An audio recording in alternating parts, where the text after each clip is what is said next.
मित्रों, मैं संजय शर्मा एक बार पुनः आपके साथ शिक्षा मनोविज्ञान का बेहद महत्वपूर्ण टॉपिक डिस्कस करने जा रहा हूं।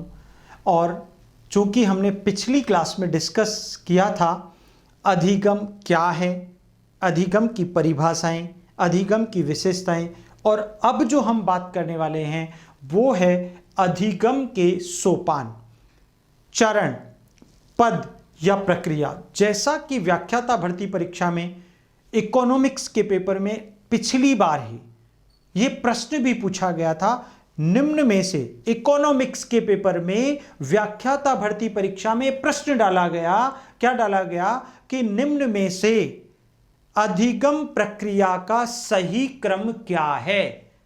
तो मित्रों, अधिगम प्रक्रिया का सही क्रम तभी तो पता होगा जब हम उसके उस क्रम के उन बिंदुओं को जानेंगे, उन सोपानों की बात करेंगे, उस प्रक्रिया की बात करेंगे। इसीलिए बहुत आवश्यक हो जाता है यहां पर अधिगम के सोपानों को पढ़ना। तो हम बात करते हैं अधिगम के सोपान। हमारा प्रश्न है अधिगम के सोपानों से रिलेटेड। अधिगम के सोपान, चरण, पद या प्रक्रिया।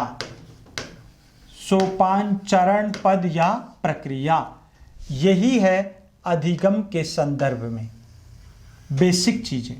अधिगम के सोपान क्या हैं, चरण क्या है, पद क्या है और प्रक्रिया क्या है, उन सबको हम लोग यहां पर सीख लेते हैं। देखिए, बहुत महत्वपूर्ण, पिछली बार हाल ही में प्रक्रिया वर्ड उठा लिया।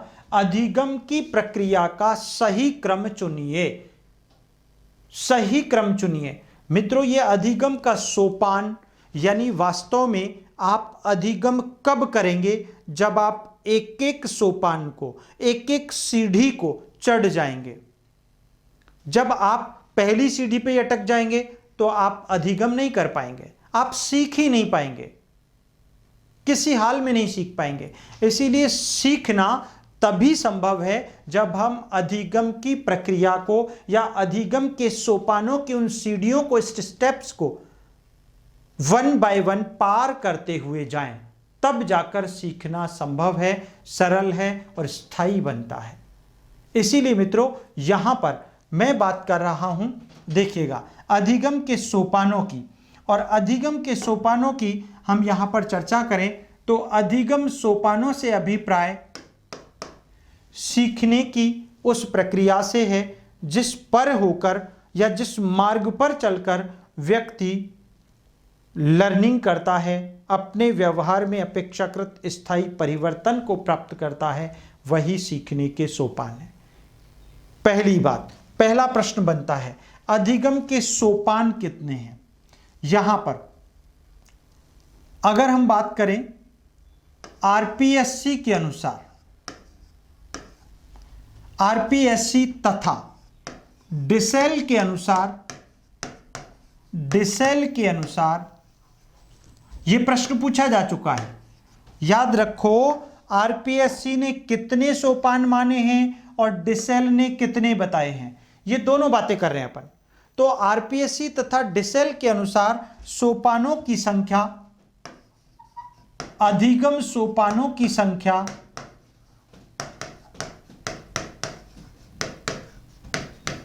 अधिगम सोपानों की संख्या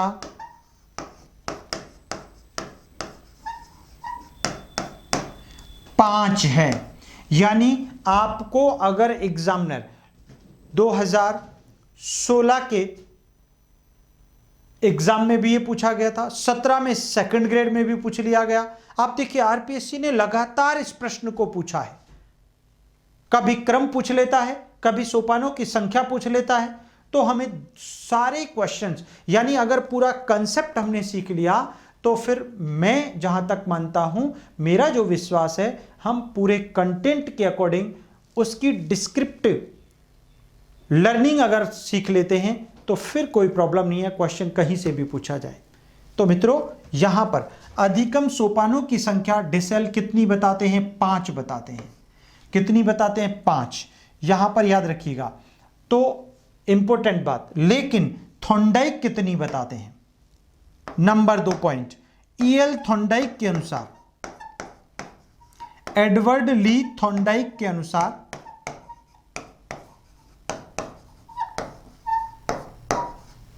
थॉर्नडाइक के अनुसार अधिगम के सोपान 6 हैं। और अन्य दृष्टिकोण, तीसरा अन्य दृष्टिकोण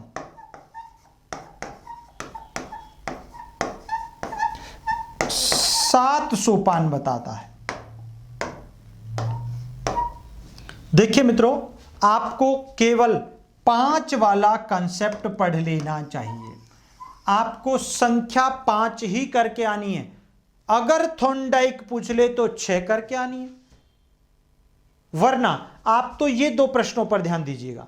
आपको केवल सोपानों की संख्या पूछे 5, थॉर्नडाइक पूछ ले 6, डिसेल पूछ ले तो 5, और अन्य दृष्टिकोण पूछ ले, सामान्य दृष्टिकोण पूछ ले तो अधिगम के सोपान 7 होते हैं। कितने होते हैं? 7। कितने होते हैं? 7। मैं आपको 7 सोपानों की कहानी सुना देता हूं। देखिए मित्रों, यहां पर 7 सोपान होते हैं, जिसमें पहला सोपान अभिप्रेरणा,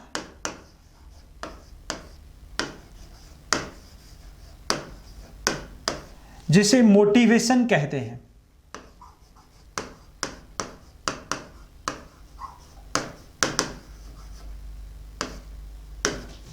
दूसरा सोपान है विभिन्न अनुक्रियाएं।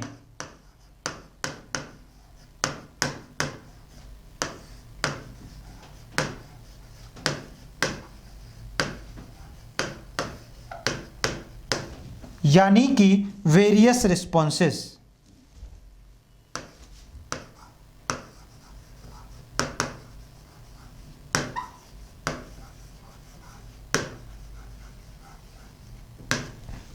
और तीसरा सोपान है बाधाएं,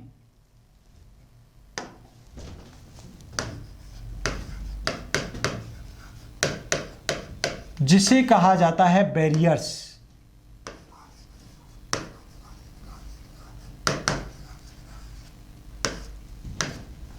तीन सोपान हो गए।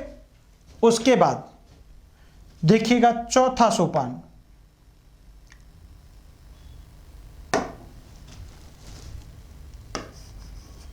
चौथा सोपान है सही अनुक्रिया का चयन। सही अनुक्रिया का चयन। इन सब के बीच में एरोज का निशान है, तीर का निशान है, यानी ये सोपान आएगा, उसके बाद ये आएगा, उसके बाद ये आएगा, उसके बाद ये आएगा, ऐसे चल रहा है क्रम। इसे सही अनुक्रिया का चयन, इसे सफल प्रयत्न भी कहते हैं मित्रों, और इंग्लिश में करेक्ट रिस्पॉन्स कहते हैं।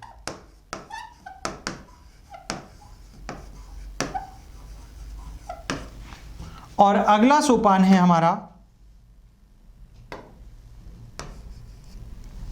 पुनर्बलन।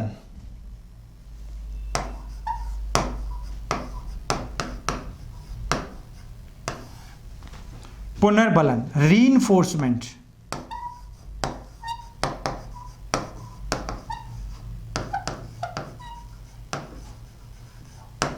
रीइंफोर्समेंट।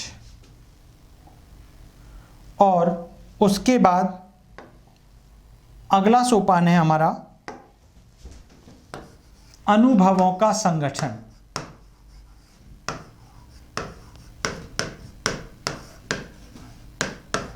अनुभवों का संगठन, और इसको हम कहेंगे द ऑर्गेनाइजेशन ऑफ एक्सपीरियंसेस।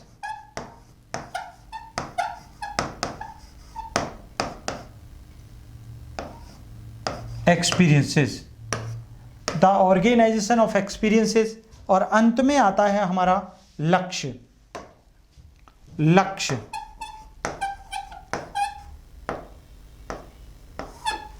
यानी कि गोल। इसको एम भी कहा जाता है इंग्लिश में, इसको टारगेट भी कहा जाता है, कुछ भी कह दीजिएगा। तो मित्रों ये 7 होते हैं। कितने होते हैं? 7, जिसमें पहला number, 2 number, 3 number, 4 number, 5 number, 6 number और 7 नंबर। ये 7 सोपान होते हैं। अब इन 7 सोपानों की कहानी सुनते हैं। एक बार क्या हुआ, एक बार का किस्सा है। एक व्यक्ति है जो यहां पर खड़ा है, P4 पर्सन।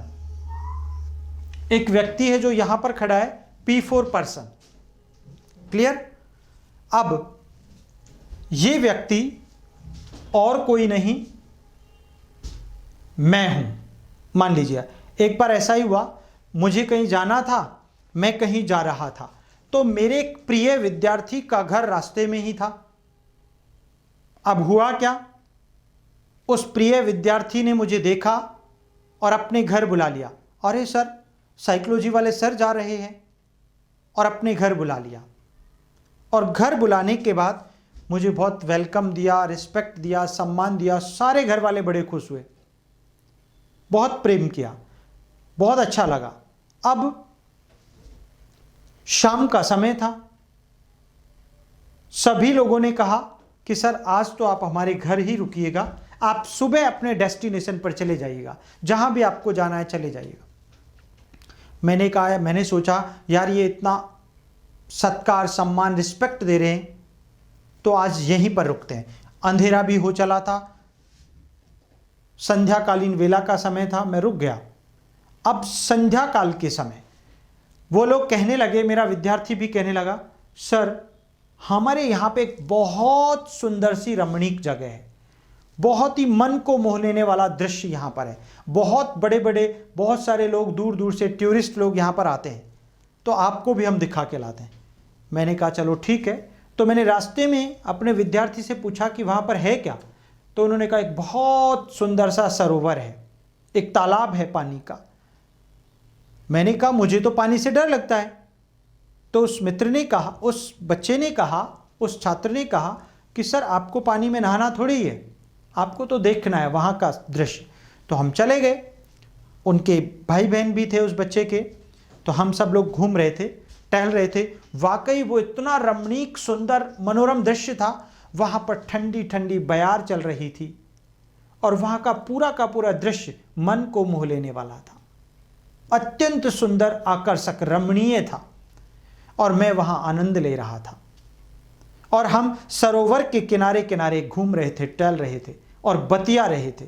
इतने में मेरे उस छात्र का, मेरे उस प्रिय विद्यार्थी के मन में पता नहीं क्या ख्याल आया, और उसने जोर से मुझे पानी में धक्का दे दिया। क्या दे दिया? यानी ये पी, मैं यहां पर हूं और उसने पीछे से मुझे क्या दे दिया? धक्का दे दिया। ये देखो इतने सारे, और धक्का देते ही, अब मुझे तो पानी से पहले से डर लगता था, मुझे धक्का दे दिया गया, धक्का दे दिया। अब मरता क्या नहीं करता, जैसे ही धक्का दिया तो मैं पानी में गिरा, और पानी में गिरने के बाद जैसे ही पानी में गिरा तो मैं अपने हाथ पैर फेंकने लगा, बचने के लिए हाथ पैर मारने लगा। और जब हाथ पैर मारने लगा तो कभी नाक से पानी अंदर गया, कभी मुख से पानी अंदर गया, कभी कानों से पानी अंदर गया। यानी मुझे क्या आई? हाथ पैर फेंकने में मुझे बाधाएं आई। मुझे क्या आ गई? बाधाएं, मुश्किलें आई। कभी नाक से पानी, कभी मुख से पानी अंदर गया। अरे भाई, मुझे धक्का दिया गया, धक्का देते ही मैंने हाथ पैर मारना शुरू कर दिया। हाथ पैर मारते हुए मुझे बाधाएं आई, और बाधाओं को पार करता हुआ, बाधाएं तो आई लेकिन उन बाधाओं से मैं डरा नहीं, मैं रुका नहीं, मैं तो हाथ पैर मारता रहा, पानी में मारता रहा। और मैंने एक साथ चारों हाथ पैरों को मूव करना शुरू किया। चारों हाथ पैरों को एक साथ हिलाया तो मैं पानी की ऊपरी सतह पर आ गया। चारों हाथ पैरों को हिलाया, चारों हाथ पैरों को हिलाया और मैं पानी की ऊपरी सतह पर आ गया। और जैसे ही पानी की ऊपरी सतह पर आया तो मेरा वह विद्यार्थी किनारे पर खड़ा था, उसको तैरना भी आता था। तो जैसे ही मैं पानी की ऊपरी सतह पर आया तो वो विद्यार्थी मेरे को क्या बोलता है, अरे शाबाश सर, आप तो तैरना सीख गए।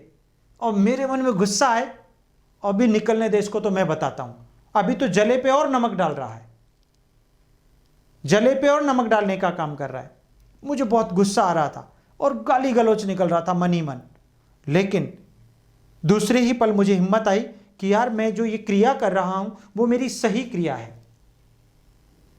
और इसी सही क्रिया पर उसने शाबाशी दी है मुझे, यानी मुझे पुनर्बलन दे दिया है। मुझे क्या दे दिया? शाबाश कहा, पुनर्बलन। और शाबाश, शाबाश कहकर मुझे क्या दे दिया? पुनर्बलन दे दिया। अब क्या हुआ आगे? पुनर्बलन मिलने से मैं जल्दी ही अपने लक्ष्य यानी किनारे पर आ गया, किनारा पा लिया, यानी लक्ष्य पा लिया। मित्रों, वास्तव में आप वैकेंसी की खबर सुनते ही आपने भागदौड़ की। वैकेंसी की खबर सुनते ही कि व्याख्याता भर्ती परीक्षा तब होने वाली है, वैकेंसी आने वाली है, इस प्रकार रिक्रूटमेंट होगा, केंद्रीय विद्यालय की भर्ती आने वाली, और आपने वैकेंसी की खबर सुनते ही भागदौड़ शुरू कर दी। अच्छी किताबें ढूंढना, अच्छे टीचर्स ढूंढना, अच्छी कोचिंग्स ढूंढना, आपने अनुक्रिया शुरू कर दी। बाधाएं आई आपको, आप गलत पुस्तक खरीद लाए, आपका गलत जगह कोचिंग में एडमिशन ले लिया, वहां पर आपके साथ धोखा हो गया, आपको रूममेट अच्छा नहीं मिला, आपको मकान मालिक अच्छा नहीं मिला, आपको बाधाएं आई। लेकिन क्या इन बाधाओं की परवाह करके आप वापस घर लौट गए? नहीं, आप रुके रहे, मैदान में डटे रहे और आप अनुक्रिया करते रहे, और आपको एक दिन सही कोचिंग मिल गई, सही गाइडेंस मिल गया, सही पाथ मिल गया, रहने सा प्लेटफॉर्म मिल गया, और वहां पर भी मैं मिल गया। और मैंने आकर के कहा, शाबाश बच्चों, आप सही जगह पर हैं। और आपकी उस अनुक्रिया को, जो आपकी तलाश थी, उसको मैंने शाबाशी दे दी, पुनर्बलन दे दिया। और आजकल आपको साइकोलॉजी बहुत सरल लगने लगी है, आपको हिंदी बहुत सरल लगने लगी है, आपको सभी विषय सरल लगने लगे हैं, और आपको आपका लक्ष्य दिखाई देने लगा है। पहले तो आंखों से ओझल था। वही चीज मित्रों, यही तो अधिगम के सोपान है। तो यहां पर अब आगे की बात करें, यही क्रिया जब दोबारा दोहराई जाती है तो उसमें अनुभव जुड़ जाते हैं। क्या जुड़ जाते हैं? अनुभव जुड़ जाते हैं। यहां पर थॉर्नडाइक ने किस सोपान को शामिल नहीं किया है? इसको नहीं किया है। बाकी डिसेल और आरपीएससी पुनर्बलन को स्वीकार नहीं करती है, माफी चाहेंगे। डिसेल और आरपीएससी ने पुनर्बलन के सोपान को स्वीकारा नहीं है, और बाकी 5 सोपान डिसेल और आरपीएससी दोनों बताते हैं। लेकिन थॉर्नडाइक पुनर्बलन को भी मानते हैं। क्लियर है? और एक जो सोपान बढ़ जाता है वो अनुभवों का संगठन है, जिससे हम 7 सोपानों की चर्चा करते हैं। क्लियर हो गया? तो ये सातों की सातों सोपान, इस रास्ते पर, इस ट्रैक पर चलकर हम अपने लक्ष्य की प्राप्ति करते हैं। मित्रों, बहुत सरल है। सबसे पहला सोपान हम सीखते हैं अभिप्रेरणा। क्या सीखते हैं? अभिप्रेरणा। अभिप्रेरणा की चर्चा करते हैं। देखिएगा, यहां पर ये जो धक्का दिया गया था, ये जो धक्का था मोटिवेशन, वो अभिप्रेरणा था। कुछ बच्चे, अपनी पड़ोसन का सिलेक्शन हुआ है, उन्हें देख करके मोटिवेट हो गए, उन्हें देख करके उनके आग लगी हुई है, उन्हें देख करके वो उनको ऊर्जा मिली है और वो पढ़ाई कर रहे हैं। और कुछ बालक ऐसे होते हैं जिनको माता पिता ने धक्का दिया है, तो धक्का जब तक काम करेगा तब तक ही उनके अंदर वो आग रहेगी लक्ष्य प्राप्ति की। जिस दिन धक्का हटा वो भी रुक जाएंगे, थम जाएंगे। ऐसे बहुत सारे बच्चों के साथ होता है। लेकिन जो लोग स्व प्रेरित होते हैं, खुद से प्रेरित होते हैं, अपनी इच्छाएं, अपनी मनोभाव, अपनी आकांक्षाओं, अपनी अपेक्षाओं को पूरा करने के लिए खुद एक्टिवेटेड होते हैं, वो लोग वास्तविक अभिप्रेरणा युक्त होते हैं।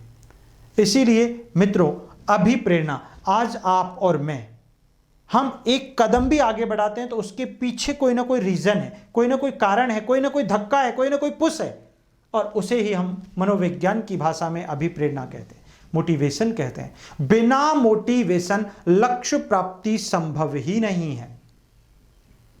आप दुनिया में किसी भी व्यक्ति को एक कदम भी आगे नहीं बढ़ा सकते अगर उसके पीछे कोई बल ना हो, कोई प्रेरक बल ना हो, कोई मोटिवेशन ना हो, कोई मोटिव ना हो, कोई वजह ना हो, कोई कारण नहीं हो। इसीलिए मित्रों, अभिप्रेरणा सबसे पहला सोपान है। अभिप्रेरणा, अधिगम का सबसे पहला सोपान कौन सा है? अभिप्रेरणा। मित्रों, यह अधिगम का मुख्य चालक है। पहली बात, अधिगम का मुख्य चालक है, अधिगम का मुख्य चालक है। नंबर 2, अभिप्रेरणा अधिगम का स्वर्ण पथ है।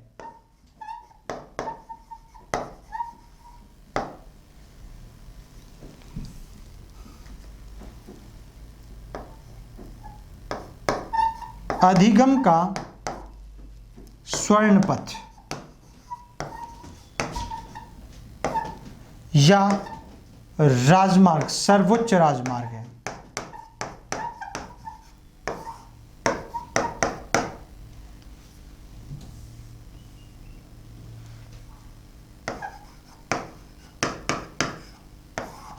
दोनों बातें स्किनर ने कही हैं। अधिगम के लिए अभिप्रेरणा अनिवार्य स्थिति है, सोरेनसन कहते हैं। अभिप्रेरणा अधिगम का सबसे महत्वपूर्ण सोपान है, सबसे इंपॉर्टेंट सोपान। पिछली बार क्वेश्चन पूछा था, इवन ग्रेड 3 के एग्जाम में पूछा है कि अधिगम का मुख्य चालक कौन है, तो कौन है? अभिप्रेरणा। और यह पहला सोपान है, यह प्रथम सोपान है। क्रम पूछेगा तो पिछली बार इकोनॉमिक्स के एग्जाम में पूछा है, ग्रेड 1 के एग्जाम में यही प्रश्न पूछ लिया कि सही क्रम बताइएगा। क्लियर है? अनिवार्य स्थिति है, अधिगम का आधार है कौन? अभिप्रेरणा। अधिगम के लिए अनिवार्य दशा है कौन? अभिप्रेरणा। अधिगम का मुख्य चालक है कौन? अभिप्रेरणा। अधिगम का महत्वपूर्ण सोपान है कौन? अभिप्रेरणा। अधिगम का सबसे प्रथम सोपान है कौन? अभिप्रेरणा। कितने सारे क्वेश्चन बनते हैं यहां से, याद रखनी है। क्लियर? अभिप्रेरणा क्या है? एक ऐसा प्रेरक बल, अभिप्रेरणा एक ऐसा प्रेरक बल है जो व्यक्ति को लक्ष्य प्राप्ति हेतु निरंतरता, सक्रियता एवं गतिशीलता प्रदान करता है। अभिप्रेरणा कहलाती। अभिप्रेरणा एक ऐसा धक्का है, एक ऐसा बल है, एक ऐसा पुश है जो उस विद्यार्थी ने या आपने मुझे पानी में दिया था और फिर मैंने हाथ पैर मारना शुरू किया। वरना तो पहले मैं हाथ पैर ही नहीं मार रहा था, मुझे तो पानी से डर लगता था। उस बच्चे का इरादा यह थोड़ी था कि मुझे पानी में डुबोना है, वो मुझे बचा लेते अगर मैं डूबता तो, लेकिन वो मेरे पानी के डर को और मुझे तैरना सिखाना चाहते थे। That is called motivation. वही तो अभिप्रेरणा है। उन्होंने मुझे मोटिवेट किया था कि मैं तैरने के लिए हाथ पैर मारूं। प्रॉब्लम्स आएंगी, आने दो, आप भी मत डरो मित्रों, प्रॉब्लम्स आएंगी, आप अनुक्रिया तो करो। मैं आपको मोटिवेशन देता हूं, मैं आपको धक्का देता हूं, मैं आपको प्रेरणा देता हूं। तो यही है अधिगम का पहला सोपान, अभिप्रेरणा। तो इसके कितने सारे क्वेश्चंस बनते हैं? अभिप्रेरणा अधिगम का प्रथम सोपान है, अभिप्रेरणा अधिगम का मुख्य चालक है, अभिप्रेरणा अधिगम के लिए सबसे महत्वपूर्ण सोपान है, अभिप्रेरणा अधिगम के लिए स्वर्ण पथ और सर्वोच्च राजमार्ग है, अभिप्रेरणा अधिगम के लिए आधार है, अभिप्रेरणा अधिगम के लिए अनिवार्य स्थिति एवं दशा है। ढेर सारे प्रश्न बनते हैं। और अभिप्रेरणा क्या है दोस्तों? अभिप्रेरणा एक ऐसा प्रेरक बल है, एक ऐसी ऊर्जा है, एक ऐसा धक्का है जिसके फलस्वरूप, जिसके परिणाम स्वरूप व्यक्ति या प्राणी अपने लक्ष्य प्राप्ति हेतु निरंतरता, गतिशीलता, प्रवाह एवं सक्रियता आदि को प्राप्त करता है, अभिप्रेरणा कहलाती है। क्या कहलाती है? अभिप्रेरणा कहलाती है। क्लियर है? आगे बात करें। देखिएगा, दूसरे सोपान पर आते हैं। नंबर 2, विभिन्न अनुक्रियाएं, वेरियस रिस्पॉन्सेस। विभिन्न अनुक्रियाएं। दूसरा सोपान ये क्या कहता है? विभिन्न अनुक्रियाएं, अभिप्रेरित अधिगम करता। अभिप्रेरित अधिगम करता, भाई मोटिवेशन दे दिया आपको, आप अभिप्रेरित हो गए, मोटिवेटेड हो गए।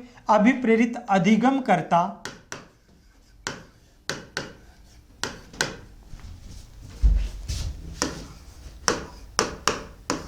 लक्ष्य प्राप्ति हेतु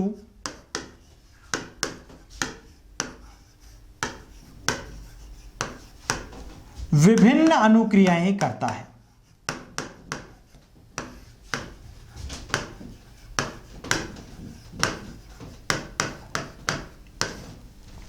विभिन्न अनुक्रियाएं करता है। लक्ष्य प्राप्ति हेतु विभिन्न अनुक्रियाएं करता है, वेरियस रिस्पॉन्सेस।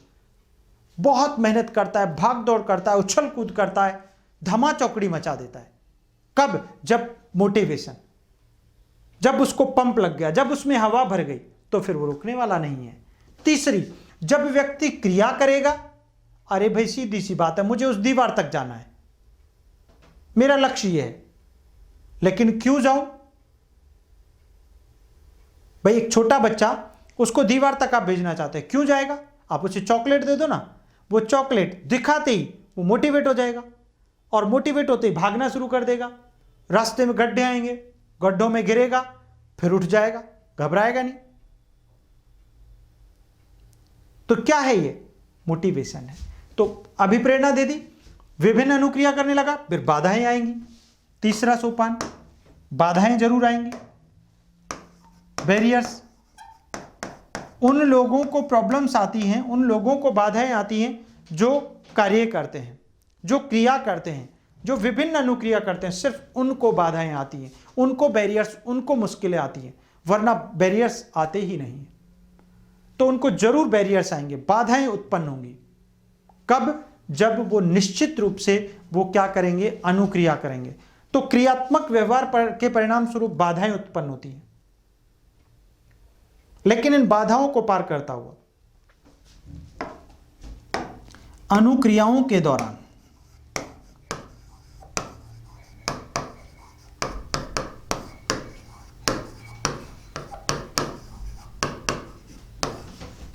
बाधाएं उत्पन्न होती हैं। बाधाएं उत्पन्न होती हैं, लेकिन इन बाधाओं की परवाह किए बगैर व्यक्ति क्रियाशील रहता है, व्यक्ति दम लगाता रहता है, और फिर उसके बाद चौथे नंबर पर वह सफल प्रयत्न या सही अनुक्रिया का चयन कर लेता है। सही अनुक्रिया का चयन कर लेता है।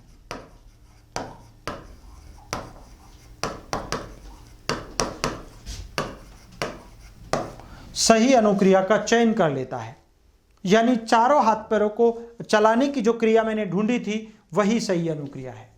आपका सही कोचिंग का चुनाव वही सही अनुक्रिया है। एक सही, सच्चे, अच्छे, एक्सपर्ट फैकल्टी का अनुदेशन, मार्ग पथ प्रदर्शन आपके लिए सही अनुक्रिया है। क्लियर है मित्रों? तो सही अनुक्रिया का चयन कर लेता है, यानी बाधाओं को पार करता हुआ अधिगम करता एक करेक्ट रिस्पॉन्स, सही अनुक्रिया ढूंढ लेता है कि मुझे कहां से मेरे लक्ष्य की प्राप्ति होगी। उसके बाद पुनर्बलन।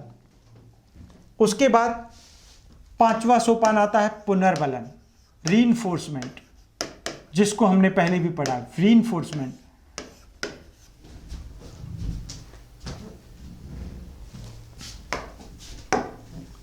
अनुक्रिया के तुरंत बाद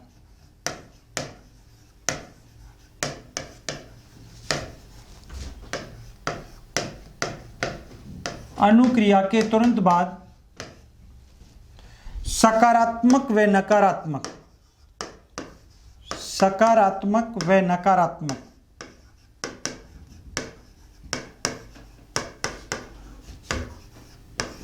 पुनर्बलन, सकारात्मक व नकारात्मक पुनर्बलन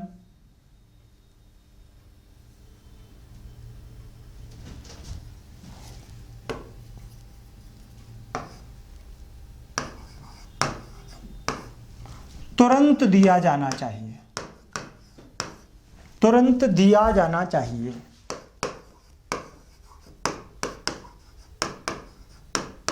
तुरंत दिया जाना चाहिए। सकारात्मक व नकारात्मक पुनर्बलन तुरंत देना चाहिए।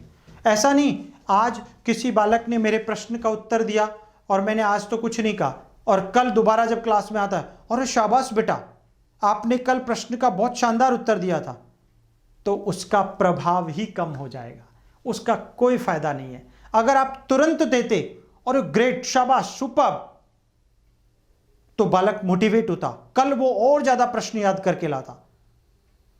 इसीलिए पुनर्बलन सकारात्मक हो या नकारात्मक तुरंत दिया जाना चाहिए। नकारात्मकता से अभिप्राय बालकों को दंड आदि दिया जाना चाहिए, लेकिन छोटे बालकों को नहीं, उन्हें भाषाई दंड, शारीरिक दंड नहीं। क्लियर है? यहां पर क्लियर है। अगला छठा सोपान अनुभवों का संगठन।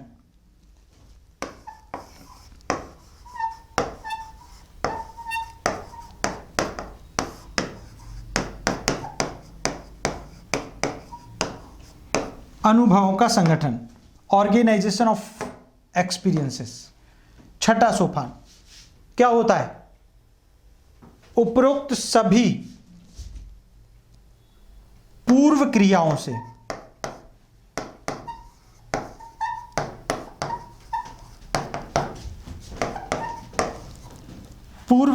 से पुनरावृत्ति के दौरान, यानी दोबारा अगर कोई कार्य करते हैं तो आपको उस कार्य में पिछले अनुभव हेल्प करते हैं।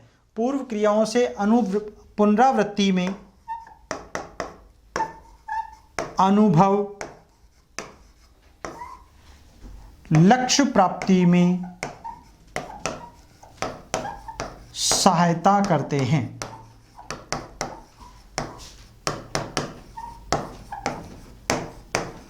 सिंपल सी बात है, जब मैंने पहली बार पानी में धक्का दिया और जब दूसरी बार भी मैं पानी में धक्का दिया गया तो दूसरी बार बाधाएं भी कम हो गई। नाक से और मुख से पानी अंदर नहीं गया, सिर्फ कान से पानी अंदर गया। तो ये प्रैक्टिस से व्यक्ति के क्या होते हैं, प्रयास भी कम होते हैं और वो जल्दी सीखता है। तो आपके पिछले अनुभव, जब दोबारा आपको पानी में धक्का दिया जाएगा तो निश्चित तौर पर पहले की तुलना में बाधाएं भी कम होंगी और आपके पिछले अनुभव आप जल्दी ही सही अनुक्रिया को चुन लोगे, यानी चारों हाथ पैरों की अनुक्रिया को जल्दी महसूस करोगे, जल्दी चुन लोगे, जिससे आपका लक्ष्य प्राप्ति सरल हो जाएगी, इजी हो जाएगी। तो क्या है ये अनुभवों का संगठन। और अंत में आता है आपका लक्ष्य। लक्ष्य सातवां सोपान, लक्ष्य, गोल, टारगेट। लक्ष्य उपरोक्त सोपानों से गुजरता हुआ अधिगम करता अपने लक्ष्य तक पहुंच जाता है। कहां तक पहुंच जाता है? अपने लक्ष्य तक पहुंच जाता है। तो मित्रों, उपरोक्त सोपानों से गुजरता हुआ अधिगम करता लर्नर अपने लक्ष्य की प्राप्ति कर लेता है। 100% मुझे आशा ही नहीं, विश्वास भी है कि आपने अधिगम की इस प्रक्रिया को, इन सोपानों को सही ढंग से सीखा होगा। इन सब में सबसे महत्वपूर्ण सोपान अभिप्रेरणा है, जो कि पहला सोपान है। जब किसी व्यक्ति को आपने मोटिवेट कर दिया, उसे उत्तेजित कर दिया, उसे, एक बीमार व्यक्ति है, वो बेड पर पड़ा है 10 दिनों से, अच्छा डॉक्टर आया और उसने इंजेक्शन और डोज दिया। वो बीमार व्यक्ति इंजेक्शन और डोज देते ही तुरंत खड़ा हो गया और चलने लग गया। पहले बेड पर ही पड़ा था, अब चलने लग गया। किससे? वो इंजेक्शन और डोज से। लेकिन चलते चलते वे एक दिन लड़खड़ा कर गिर गया, यानी बाधाएं आई, लेकिन वो घबराया नहीं, वो तो चलता रहा, फिर गिर गया, फिर घबराया नहीं, चलता रहा। और अब उसको पता लगा कि अभी मुझे एक इंजेक्शन की और जरूरत है, उसने वो लिया और फिर वो चलने लगा। और अब की बार वो पहले तीव्र गति से चल रहा था, अब वो धीमी धीमी गति से चलते हुए अब वो बिल्कुल नहीं गिरा। उसने सफल प्रयास, सफल प्रयत्न, सही अनुक्रिया पता लगी कि धीरे चलने से नहीं गिरते, वो नहीं गिरा। रास्ते में आप मिले, आपने कहा रे तुम तो बेड रेस्ट, तुम तो घबरा गए थे, तुमने तो अपने जीवन की आशा ही छोड़ दी थी और आज तुम सही चल रहे हो। अरे शाबाश, और आपने पुनर्बलन दे दिया, उसे हिम्मत आई और वो अपने लक्ष्य तक पहुंच गया। क्या है दोस्तों, यही तो अधिगम के सोपान है। तो बहुत सरल, आप इसे अपनी लाइफ के साथ इंप्लीमेंट कीजिएगा। आपने किसी बालक को, किसी व्यक्ति को मोटिवेट किया, बूस्ट किया, धक्का दिया, प्रेरित किया, उसके जीवन में एक आग जला दी। अब वो आग तब तक नहीं बुझनी चाहिए जब तक कि लक्ष्य ना मिल जाए। वास्तव में जिस व्यक्ति को आग लग गई, जिस बालक को, जिस छात्र को, जिस विद्यार्थी को वो आग लग चुकी है, वो ऊर्जा मिल चुकी है, वो उत्तेजना मिल चुकी है, वो बालक रुकेगा नहीं जब तक अपने लक्ष्य को हासिल नहीं कर लेगा। तो आप प्रेरित हो गए, और प्रेरित व्यक्ति, प्रेरित अधिगम करता, प्रेरित प्राणी क्या करता है? निश्चित तौर पर अनुक्रिया करता है, भाग दौड़ करता है, उछल कूद करता है। आपने उछल कूद की, उछल कूद नहीं करेगा तो बाधाएं कहां से आएंगी? अरे भाई, आप रोटी पकाना, रोटी नहीं पकाओगे तो हाथ कैसे जलेगा? हाथ तभी तो जलेगा जब रोटी पकाओगे। आप चूल्हे पर काम करोगे, आप आग के पास जाओगे। जलने दो, घबराओ नहीं। बाधाएं आएंगी, बाधाएं आएंगी, फिर आप नया तरीका खुद ढूंढ लोगे कि वास्तव में मेरा हाथ जल रहा है रोटी पकाने से, तो अब मुझे कैसे बनानी चाहिए, और वो सही अनुक्रिया होगी।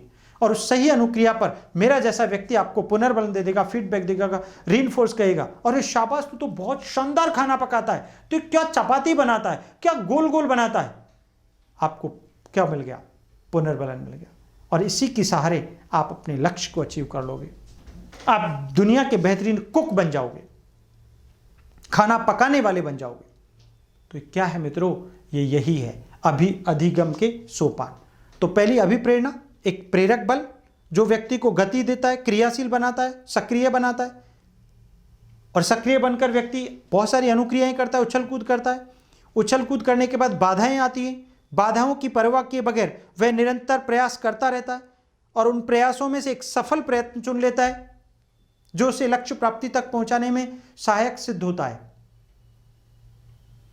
फिर उसे पुनर्बलन की प्राप्ति होती है, और यही पुनर्बलन उसे लक्ष्य प्राप्ति किनारे पर पहुंचा देता है। तो these are the steps of learning, the process of learning. यहां से क्वेश्चंस पूछे जा चुके हैं, हर बार पूछे जाते हैं। बहुत ही महत्वपूर्ण और गजब का टॉपिक है मित्रों। व्याख्याता भर्ती परीक्षा में हर बार किसी ना किसी सब्जेक्ट में, हो सकता है इस बार हिंदी में पूछ ले, हो सकता है इस बार राजनीति विज्ञान में पूछ ले, किसी में भी पूछा जा सकता है, लेकिन टॉपिक बड़े मजेदार है। और वास्तव में आप और मैं जिंदगी का कोई भी, जिंदगी के किसी भी कार्य को, किसी भी लक्ष्य को हम तब तक प्राप्त नहीं कर सकते जब तक हम इन मार्गों से होकर नहीं गुजरे, इस रास्ते पर अगर नहीं चले, संभव ही नहीं है। इसीलिए मित्रों, यही अधिगम के सोपान है, यही सीखने की पराकाष्ठा है, यही सीखने की प्रक्रिया है, और यही सीखने के चरण और पद हैं। यहाँ इनका क्रम पूछ सकता है, इनकी संख्या पूछ सकता है, इनका नंबरिंग पूछ सकता है, और इनकी इंटरनल डिटेल पूछ सकता है। Is it clear?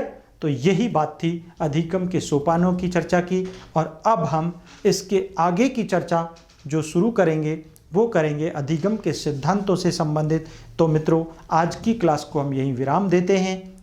बहुत बहुत धन्यवाद।